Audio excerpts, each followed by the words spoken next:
The United States said it had renewed a waiver for Iraq to import Iranian electricity, this time for 60 days, to enable Baghdad to take meaningful actions to reduce its energy dependence on Tehran. The waiver will continue to exempt Iraq from U.S. sanctions reimposed on Iran, hobbling its oil-dependent economy after President Donald Trump withdrew Washington from World Power's 2015 nuclear deal with Iran. Washington has repeatedly extended the waiver for Baghdad to use crucial Iranian energy supplies for its struggling power grid, usually for periods of 90 or 120 days.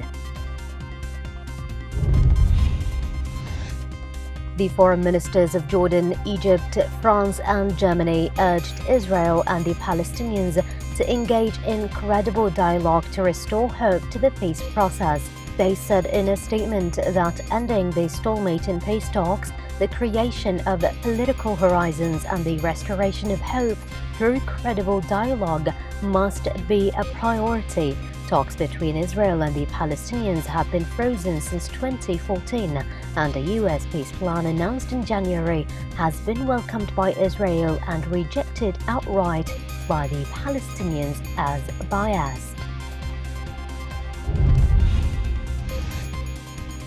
Fatah and the Hamas movements have agreed to hold Palestinian elections after nearly 15 years. Parliamentary and presidential polls will be scheduled within 6 months under a deal reached between Fatah leader Mahmoud Abbas and Hamas political chief Ismail Haniyeh. The last Palestinian parliamentary elections were held in 2006, when Hamas won an unexpected landslide. The Kingdom of Saudi Arabia has warned the UN Security Council that an oil spot had been seen in a shipping transit area 50 kilometers west of the decaying Safir tanker that is threatening to spill 1.1 million barrels of crude oil off the coast of Yemen. The tanker has been stranded off Yemen's Red Sea oil terminal of Ras Isa for more than 5 years. In a letter to the 15-member body on Wednesday, Saudi Arabia's ambassador to the UN, Abdullah al-Muallimi, wrote that experts had observed that a pipeline attached to the vessel is suspected to have been separated from the stabilizers holding it to the bottom and is now floating on the surface of the sea.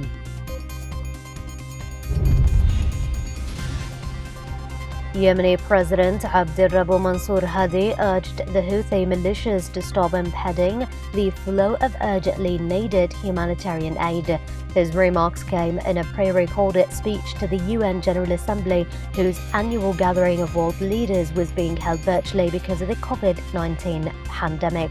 The Yemeni president also asked that the Houthis allow UN teams immediate access to the abandoned Safir oil tanker that risks causing massive environmental damage to the Red Sea. DNA tests were being carried out on 5 bodies washed up on Lebanon's northern coast. Examinations were expected to reveal if the dead were among the latest victims of a migrant boat tragedy or some of the 9 people still missing following the August 4th Beirut port blast. The bodies of 2 children from an illegal boat full of people fleeing Lebanon for Cyprus were among those recently swept ashore. A new law passed by India's parliament imposes restrictions that will force thousands of NGOs to shut down, dealing a major blow to the country's civil society. The Foreign Contribution Regulation Act, or the FCRA of 2020, which regulates the use of foreign funds by individuals and organizations, is for national and internal security and to ensure that foreign funds do not dominate the political and social discourse in India. But Indian NGOs fear that the law will mean they are no longer able to operate.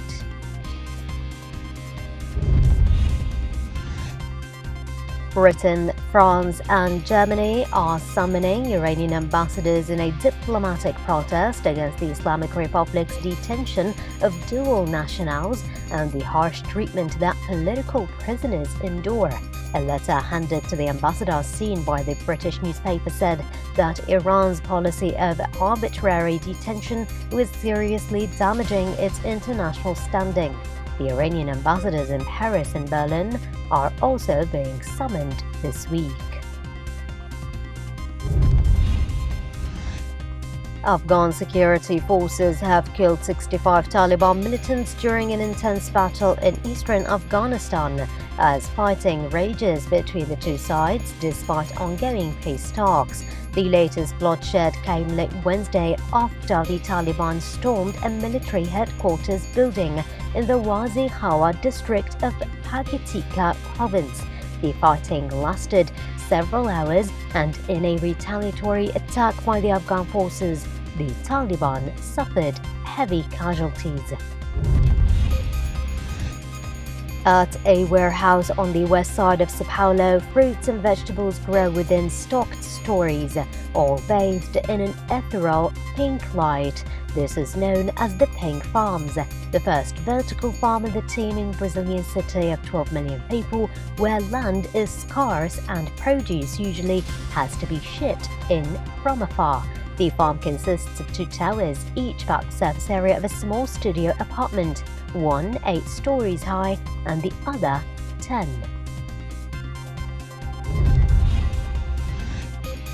US space agency NASA said astronauts on the International Space Station carried out an avoidance maneuver to ensure they would not be hit by a piece of debris, urging better management of objects in Earth's orbit. Russian and US flight controllers worked together during a 2.5-minute operation to adjust the station's orbit and move further away, avoiding collision. NASA said the debris passed within about 1.4 kilometers, nearly 1 mile, of the ISS.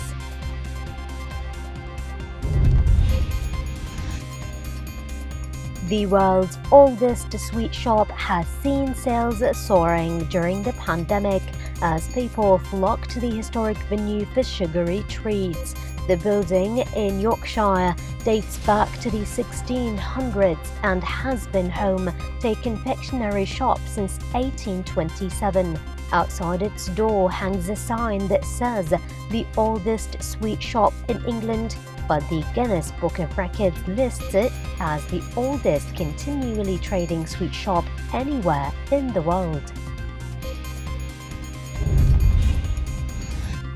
Police launched a fresh appeal Monday for witnesses after 5 guns used as probes in James Bond films were stolen during a burglary in a London suburb. One of the deactivated firearms, a yellow-handed Liama pistol featured in 007 movie Die Another Day, was recovered in a field in the days after the March 23rd theft from a house in Anfield. London's Metropolitan Police issued new security camera footage showing a vehicle parked near the scene of the crime, apparently on reconnaissance, and urged any witnesses to come forward.